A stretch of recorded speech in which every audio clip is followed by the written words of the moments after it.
Traffic calming can play an important role in reducing speeds and increasing driver alertness. However, there's a big difference in how effective different traffic calming treatments are at slowing vehicles and saving lives. Traffic calming treatments fit into three main categories: vertical treatments, horizontal treatments, and speed cameras. You can expect vertical treatments, such as speed humps, to reduce accidents by around 44%. Horizontal treatments reduce accidents by around 29%, and speed cameras reduce accidents by around 15 to 40%. In this video, we'll examine some of the treatments in these three categories in more detail.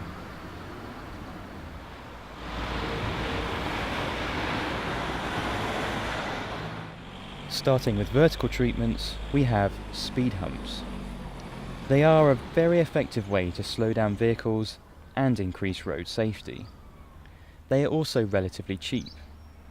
However, something to remember about speed humps is that all road users experience them, including emergency vehicles, buses, and cyclists. Perhaps these road users shouldn't have to slow down for road humps. Road humps can only really be used on residential roads.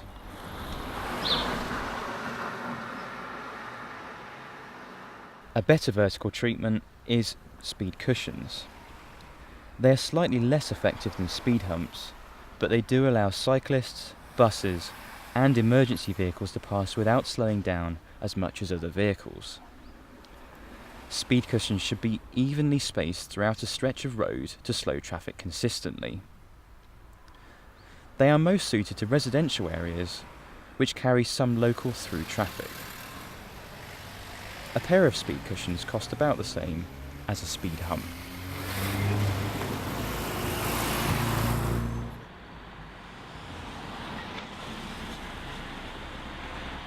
Speed tables are the most effective vertical treatment. They are useful for reducing speeds at one particular part of the road where there is an increased risk of accidents. The speed table here spans the whole junction to slow down vehicles on approach. This will not only increase safety for vehicle drivers, but most importantly make it easier and safer for pedestrians to cross the road. While speed tables are very effective, they are also very expensive and would typically cost the same as 5 pairs of speed cushions. Moving on to horizontal treatments, we have chicanes. The thing to remember about horizontal treatments is they do not reduce speeds or accidents as much as vertical treatments. Chicanes can vary in design, however the type most commonly used in Bristol require one direction of traffic to give way to oncoming vehicles. Some motorists may be tempted to swerve dangerously around the chicanes or speed up to drive around the chicane before an oncoming vehicle approaches. Chicanes might not be suitable for some busy roads, as they could cause long delays for vehicle traffic. A chicane typically costs the same as a pair of speed cushions.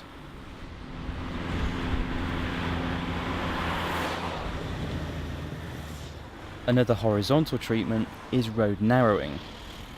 Narrowing the road causes vehicles to travel more slowly, as drivers need to think about keeping their vehicle in the correct road position. Another benefit is that pedestrians have a shorter distance to cross the road, which increases safety.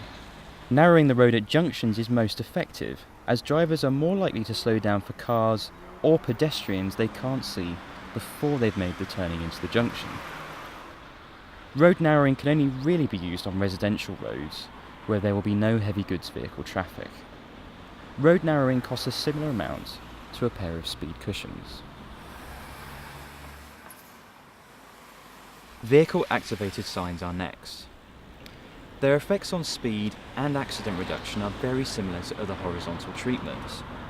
That's around a 29% reduction in accidents compared to vertical treatments, which give around a 44% reduction. Vehicle-activated signs light up when a vehicle approaches which is exceeding the speed limit. The signs stand out from other speed limit signs and are more likely to catch the attention of vehicle drivers. Unlike other treatments, the signs may have a lasting effect on keeping the driver within the speed limit. A vehicle-activated sign costs the same as a pair of speed cushions. Speed cameras are in their own category. In built-up areas, they're normally used on busier distributor roads because they are very effective at keeping vehicles within the speed limit, whilst also allowing traffic to flow smoothly, close to the 30-mile-an-hour speed limit. Speed cameras reduce accidents by around 15 to 40%, so vertical treatments are more effective at reducing accidents. Vertical treatments, however, would not usually be appropriate on distributor roads, so it's normally best to keep vertical and horizontal treatments to quieter residential roads and speed cameras to busier roads. A speed camera costs about the same as 4 speed cushions. However, there is a complex funding process to maintain the camera and process speeding fines.